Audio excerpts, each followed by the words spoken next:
आपल्यावरून लीलमताई गोरे आहेत। आज छत्तीसगडमध्ये 9 जवान शहीद झाले, त्याबद्दल काय सांगाल?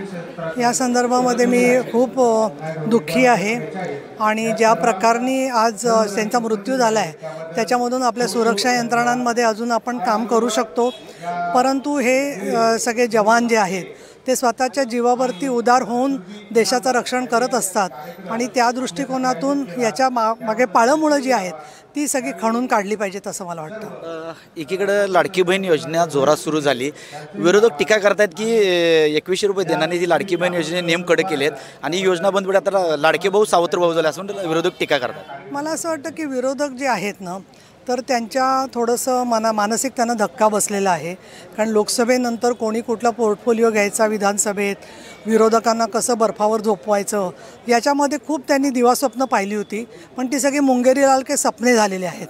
कुठली योजना अधिक चांगली होण्यासाठी त्यात थोड्याफार दुरुस्त कराव्या लागतात, पण एकही लाडक्या बहिणीला हे शासन वाऱ्यावर सोडणार नाही ही मी खात्री आपल्याला देते आणि आमचं त्याच्यावरती लक्ष आहे।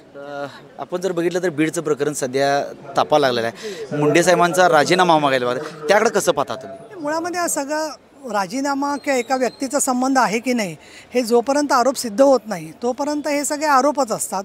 प्रश्न जो देशमुखांची हत्या झाली आहे, त्यांचा खून झाला आहे, त्याच्याबद्दल विचार केला तर ते भारतीय जनता पक्षाचे कार्यकर्ते आहेत, पण जो जातो माणूस त्याच्या पक्षापेक्षाही तो माणूस आहे आणि त्याच्या पाठीमागचे धागेदोरे जे आहेत ते आमचा गृहविभाग आणि पोलीस विभाग अगदी खणून काढेल आणि अनेक विषयांच्यामध्ये जशी जोरदार पुढची कारवाई झालेली आहे कायदेशीर तशी आपल्याला झालेली दिसेल अशी मला खात्री वाटते। आज देवेंद्र फडणवीस कोल्हापूर जिल्ह्यात होते, ह्यामध्ये इचलकरंजी, कोल्हापूर, सांगली या ज्याला महापुराचा मोठा फटका बसतो आणि आलमट्टीची उंची मोठ्या प्रमाणात वाढली आहे, त्याबद्दल तुम्ही काय सांगाल? आलमट्टीच्या उंचीच्या संदर्भामध्ये उच्चस्तरीय ज्या बैठका होतात त्याच्यामुळे कायमच मुख्यमंत्री महाराष्ट्राचं आणखीन या कोल्हापूर सांगली या भागामधले महापूर येऊ नये म्हणून प्रयत्न आपला असतो, परंतु मी इथे विशेष सांगेन की गेल्या 4-5 वर्षामध्ये प्रत्येक ग्रामपंचायतीमध्ये आपत्ती व्यवस्थापनचा आराखडा तयार झालेला आहे, बऱ्याच ठिकाणी बोटीसुद्धा देण्यात आलेल्या आहेत, गाळ काढण्याचं काम झालेलं आहे, अचूक लोकांना हवामानाचं ॲप मिळून लाऊडस्पीकरवरून गावोगाव माहिती द्यावी अशी यंत्रणा सरकार उभी करतं आहे, त्यामुळे जनतेने विश्वासाने या ठिकाणी या सगळ्या आपत्ती व्यवस्थापनाच्या मध्ये भाग घ्यावा आणि आपण पर्यावरणाचं रक्षण करण्याचा प्रयत्न करावा असं माझं त्यांना आवाहन आहे। गेल्या काही दिवसांमध्ये लहान मुलींवर अत्याचार प्रमाणात मोठ्या प्रमाणात वाढ झालेली आहे, त्याबद्दल महिलांनी सक्षमीकरण कसं व्हावं आणि एक तुम्ही महिला सभापती आहात, काय सांगाल या संदर्भात? आजच मी सकाळी या परिक्षेत्रामधले सांगली, सोलापूर, सातारा, कोल्हापूर, पुणे सगळ्या ग्रामीण पोलीस अधीक्षकांची बैठक इथे घेतलेली आहे आयजींच्या बरोबर आणि त्यांना 5 कलमी कार्यक्रम दिलेला आहे की ज्या मुली निघून जातात किंवा पळवल्या जातात त्याच्या मुळाशी जाऊन कारणं शोधा, त्याच्यावर काम करा।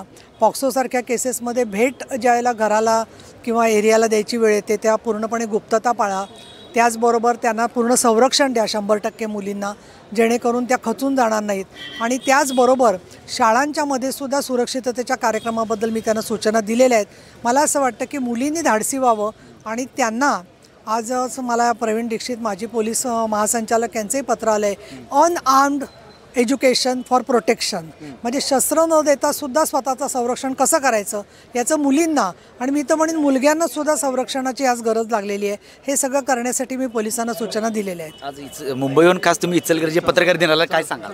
नाही, आज त्याच्याबद्दल मी सांगितलेलं आहे, माझ्या सगळ्यांना शुभेच्छा आहे। मला एकच सांगतं की सगळी बातमी ज्याला काही आधार आहे अशीच बातमी तुम्ही दिली पाहिजे, निराधार सूत्र हे ते अशा ज्या बातम्या देत आहे त्याच्यामुळे समाजामध्ये तेढ वाढते आणि ती तेढ वाढल्यानंतर लोक संतप्त होतात आणि त्याच्यामुळे पत्रकारांना आणि समाजाला सगळ्यांना त्रास होतो। अशा गोष्टी आपण टाळल्या, विकासात्मक पत्रकारिता आपण करावी, समाज तुमच्याबरोबर पुढेच येणार। कॅमेरामॅन निखिल विसेस, मी साईनाथ जाधव, TV9 मराठी, इचलकरंजी।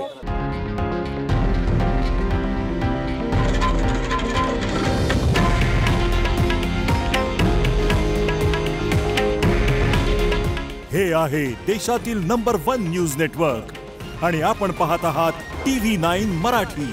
काळजी तुमची, हित महाराष्ट्राचं।